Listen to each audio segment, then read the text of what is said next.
ఈరోజు మన పరిశీలనకు స్వాగతం. మన ముందున్నది ఒక జర్మన్ భాషా పాఠం. పాఠం 9 అనుకుంటా. పార్క్ అంటే పార్క్లో అనే దాని గురించి. ఇదేదో పాఠ్యపుస్తకంలో భాగంలా కనిపిస్తోంది కదా. అవును, అలాగే ఉంది. మన ఉద్దేశమేంటంటే కేవలం ఇందులో ఏముందో చెప్పడమే కాదు, అసలిది భాషను ఎలా పరిచయం చేస్తోందో, ఆ, దాని పద్ధతి ఏంటో కొంచెం లోతుగా చూడటం. కరెక్ట్. అంటే పదజాలం, కొంచెం వ్యాకరణం, ఒక చిన్న డైలాగ్, చివరికి ఏవో జర్మన్ సంస్కృతి గురించి చిన్న విషయం. ఇవన్నీ పార్కు అనే ఒకే టాపిక్ కింద ఎలా కలిపారనేది చూద్దాం. అవునవును. అంటే ఒక సాధారణ విషయం, పార్క్ అందరికీ తెలిసిన ప్రదేశం.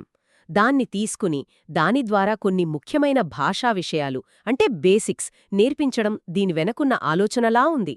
ముఖ్యంగా పార్కులో చేసే పనులు, అక్కడ కనిపించేవి, వీటి గురించి మాట్లాడడం నేర్పించడం. అదే, ఆరంభంలో అది చాలా అవసరం కదా, చుట్టూ ఉన్న వాటి గురించి మాట్లాడగలగడం. సరే మరి, వివరంగా చూద్దాం. ముందు పదజాలం అంటున్నారు కదా, పార్కుకు సంబంధించిన పదాలు. అవును, ఏ భాషకైనా పదాలు ముఖ్యం కదా, పునాదిలాంటివి. ఇక్కడ చాలా తెలివిగా పార్కులో మనకు తేలిగ్గా కనిపించేవి ఎంచుకున్నారు. అంటే ఉదాహరణకు దేర్ పార్క్ అంటే పార్క్, తర్వాత దేర్ బౌమ్ చెట్టు, డి బ్లూమే పువ్వు, దాస్ గ్రాస్ గడ్డి, ఇవన్నీ మనం చూడగలిగేవి. కరెక్ట్. అంటే గుర్తుపెట్టుకోవడం కూడా సులభం. ఖచ్చితంగా. కొత్తగా నేర్చుకునేవారికి ఇలాంటివి తేలిక.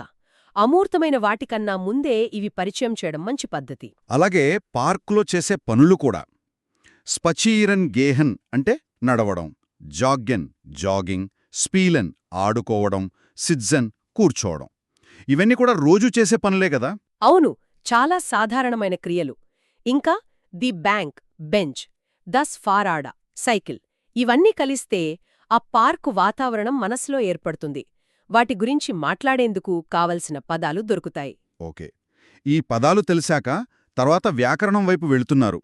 ముఖ్యంగా వీటిని వాడి ప్రశ్నలెలా అడగాలి, ఎక్కడ అని చెప్పాలి అనే దానిపై ఫోకస్ ఉన్నట్టుంది. అవును, రెండు ముఖ్యమైన గ్రామర్ పాయింట్సున్నాయిక్కడ. మొదటిది ప్రశ్నలు అడగడం. అంటే భాష అంటే చెప్పడమే కాదు, అడగడం కూడా రావాలి కదా. ఓ అంటే ఎక్కడ, వస్ మార్క్స్ డూ అంటే నువ్వు ఏమి చేస్తున్నావు, వీటిని ఎలా వాడాలో ఉదాహరణలిచ్చారు. ఉదాహరణకు ఓ స్పీల్స్ తూ ఎక్కడ ఆడుతున్నావు, దానికి జవాబు ఇష్ స్పీలే ఇం పార్క్, నేను పార్కులో ఆడుతున్నాను. చాలా స్ట్రేట్ ఫార్వర్డ్గా ఉంది. సరిగ్గా అంతే. రెండోది వస్ మార్క్స్ డూ ఇం పార్క్, పార్క్లో ఏమి చేస్తున్నావు, దీనికి ఇష్ గేయస్పాత్సియర్, నేను నడకకు వెళ్తున్నాను.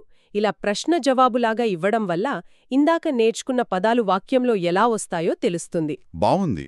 రూల్స్ చెప్పడం కన్నా ఇది బెటరేమో. అవును, ప్రాక్టికల్గా ఉంటుంది. ఈ ఉదాహరణల్లో ఇంపార్క్ అనేది పదే పదే వచ్చింది. ఇదేనా రెండో గ్రామర్ పాయింట్? ఇమ్ అనే పదం. ఎస్, అదే ఇమ్ వాడకం. జర్మన్లో ఒక ప్రదేశంలో అని చెప్పడానికి ఇది చాలా చాలా ముఖ్యం. ఇమ్ అంటే నిజానికి ఇన్ దేమ్ అని, అంటే ఇన్ ద లాగా అనుకోవచ్చు. ఓ, ఇన్ మరియు డెమ్ కలిపి ఇమ్ అయిందా? అవును. అయితే ఇక్కడ గమనించాల్సిన విషయమేంటంటే ఆ వ్యాకరణ నియమం లోతుల్లోకి, అంటే అది డేటివ్ కేస్, ఎందుకు డెమ్ వచ్చింది లాంటి వివరాల్లోకి వెళ్లకుండా పార్కులో అని చెప్పాలంటే ఇం పార్క్ వాడాలి అని ఒక రెడీమేడ్ ఫ్రేజ్ లాగా పరిచయం చేశారు. అంటే బిగినర్స్కి గ్రామర్ భారం తగ్గించి వాడకం మీద దృష్టి పెట్టారంటారా? చాలా వరకు అంతే అనిపిస్తుంది. ఇహ్ సిట్సే ఇం పార్క్, నేను పార్కులో కూర్చున్నాను. విర్ స్పీలం ఇం పార్క్, మేము పార్కులో ఆడుతున్నాము, ఇలాంటి వాక్యాలు చూపిస్తూ ఆ కాంటెక్స్ట్లో ఇం వాడకం అలవాటు చేయడమే ఉద్దేశ్యం. డీటెయిల్డ్ గ్రామర్ తర్వాత నేర్చుకోవచ్చు. నిజమే.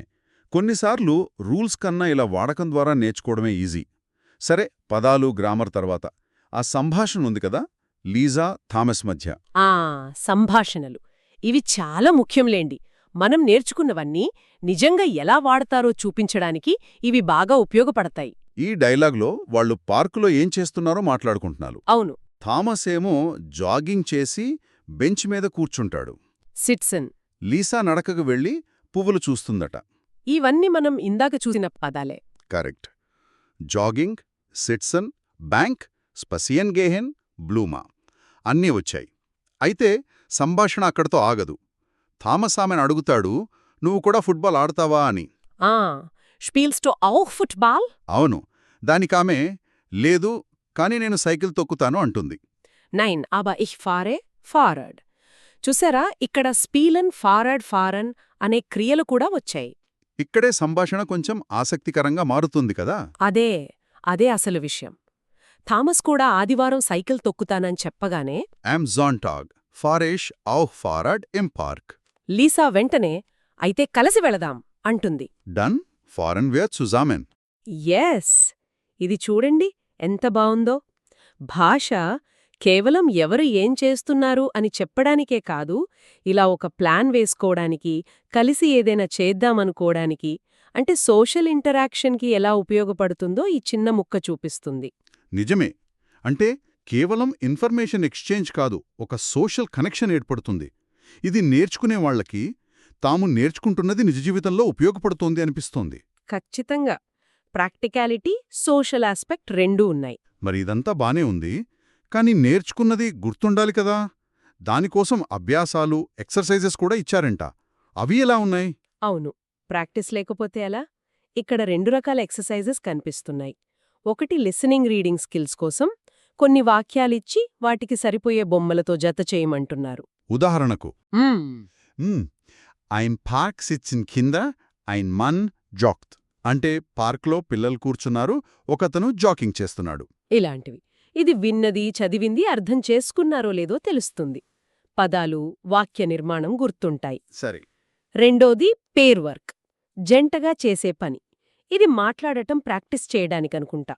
ఒకరినొకరు పార్క్ గురించి ప్రశ్నలడగటం. అవును.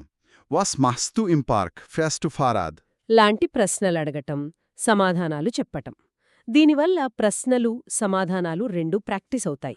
అంతేకాదు, వాళ్ళు వాళ్ల పార్ట్నర్ గురించి తెలుసుకున్నది వేరే వాళ్లకు చెప్పాలట. అది కూడా ఉంది. Das ist Max. Joggt und spielt Fußball im Park. ఇది మ్యాక్స్. అతను పార్క్లో జాగింగ్, ఫుట్బాల్ ఆడతాడు. ఇలా చెప్పటం వల్ల థర్డ్ పర్సన్లో మాట్లాడటం, ప్రొనౌన్స్, వర్బ్ కంజుగేషన్ ప్రాక్టీస్ అవుతాయి. ఇది చాలా మంచి ఎక్సర్సైజ్. అంటే కేవలం డ్రిల్లింగ్లా కాకుండా కొంచెం కమ్యూనికేషన్లాగా డిజైన్ చేశారు. బాగుంది. ఇక చివర్లో ఒక కల్చరల్ నోట్ కూడా ఉంది, జర్మనీలో పార్కుల గురించి. ఇది కూడా పాఠంలో ఒక మంచి యాడ్ ఆన్. ఎందుకంటే భాష అంటే కేవలం పదాలు, రూల్స్ కాదు కలా, అది ఆ ప్రజల సంస్కృతిలో భాగం. జర్మన్ సిటీస్లో పార్కులకు పార్క్స్ లేదా గ్రూనలాంగన్ అంటారు. చాలా ప్రాముఖ్యత ఉందట. అవి కేవలం రెస్ట్ తీసుకోవడానికే కాకుండా ఫ్రెండ్స్ని కలవడానికి కూడా ముఖ్యమైన ప్లేసెస్ అంట. అవును, సాంఘికంగా గడపడానికి అవి చాలా పాపులర్. ఇక్కడ నన్ను కొంచెం ఆశ్చర్యపరిచిన విషయమేంటంటే, వేసవిలో పార్కుల్లో గ్రిల్లన్ చేస్తారట, అంటే బార్బెక్యూయింగ్. అలాగా? అవును, ఇది నిజమే. మన దగ్గర పార్కుల్లో అంత కామన్ కాదు కదా. అసలు లేదు అనే చెప్పాలి. కానీ జర్మనీలో ప్రత్యేకంగా కొన్ని ఏరియాల్లో అలా ఫ్యామిలీతో, ఫ్రెండ్స్తో కలిసి బార్బిక్యూ చేసుకోవడం అనేది చాలా ఇష్టమైన వేసవి కార్యక్రమమంట. ఇది వాళ్ల లైఫ్ స్టైల్లో పార్కుల పాత్ర ఎంత డిఫరెంట్గా ఉందో చూపిస్తోంది. అవి కేవలం పచ్చని ప్రదేశాలు కాదు, వాళ్ల సోషల్ లైఫ్లో ఒక భాగం. కాబట్టి మొత్తం మీద చూస్తే ఈ పాఠం ఒక సింపుల్ థీమ్, పార్కు అనే దాన్ని తీసుకుని దాన్ని చుట్టూ పదజాలం, సింపుల్ గ్రామర్, ఒక రియలిస్టిక్ డైలాగ్, ప్రాక్టీస్ యాక్టివిటీస్, చివరికి కొంచెం కల్చరల్ టచ్, అన్నింటినీ బాగా అల్లినట్టు అనిపిస్తోంది. అవును, దీని స్ట్రక్చర్ చాలా బావుంది. బిగినర్స్కి భాషను భయపెట్టకుండా ఇంట్రెస్టింగ్గా, ప్రాక్టికల్గా పరిచయం చేయడానికి ఇదొక మంచి మోడల్లా ఉంది. ఒకదాని తర్వాత ఒకటి లాజికల్గా కనెక్ట్ అవుతూ వెళ్తున్నాయి. ముఖ్యంగా ఆ డైలాగ్ ద్వారా భాష యొక్క సోషల్ యూజ్ చూపించడం నాకు బాగా నచ్చింది. మరి ఈ పాఠం నుంచి మనం నేర్చుకోవాల్సిన ముఖ్య విషయం ఏమంటారు? అంటే భాష నేర్చుకోవడం అంటే విడివిడి ముక్కలు కాదు, అన్నింటినీ కలిపి ఒక కాంటెక్స్ట్లో ఎలా వాడాలో తెలుసుకోవడం అని చెప్పొచ్చా? ఖచ్చితంగా. కాంటెక్స్చువల్ లెర్నింగ్, సందర్భానికి అనుగుణంగా నేర్చుకోవటం. ఇక్కడ పార్క్ అనే సందర్భం పదాలను, వ్యాకరణాన్ని, సంభాషణను, చివరికి సంస్కృతిని కూడా కలపడానికి హెల్ప్ చేసింది. దీనివల్ల భాష ఇంకా బాగా గుర్తుంటుంది. సరే, చాలా విషయాలు చర్చించాం. ముగించే ముందు వినేవారికి ఆలోచించడానికి ఒక చిన్న ఐడియా ఇద్దామా? తప్పకుండా. మంచి ఆలోచన. ఏం చెప్పొచ్చు? సరే, ఈ పాఠంలో కొన్ని పదాలు నేర్చుకున్నాం కదా. బామ్, బ్లూమే, స్పీలన్, జిట్సన్, ఫారాడ్ లాంటివి. ఇంకా కొన్ని గ్రామర్ పాయింట్స్, వో, వాస్మాక్స్ టు, ఇం వాడకం.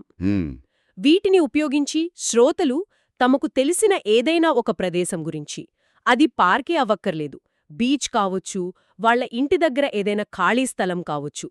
అక్కడ సాధారణంగా ఏం జరుగుతోందో లేదా వాళ్ళేం చేస్తారో ఒక 2-3 వాక్యాలు జర్మన్లో చెప్పడానికి ప్రయత్నిస్తే ఎలా ఉంటుంది? ఉదాహరణకు, ఏమో. Ich sitze oft unter einem Baum. నేను తరచుగా ఒక చెట్టు కింద కూర్చుంటాను. లేదా am Strand spielen Kinder. బీచ్లో పిల్లలు ఆడుకుంటారు. ఇలాంటివి. జస్ట్ ఒక ప్రయత్నం. మంచి పాయింట్. నేర్చుకున్న దాన్ని సొంత అనుభవానికి అప్లై చేస్తే అది ఇంకా బాగా గుర్తుంటుంది కదా. అదే. నేర్చుకున్నది మనసులో నాటుకుపోవడానికి ఇదొక మంచి మార్గం.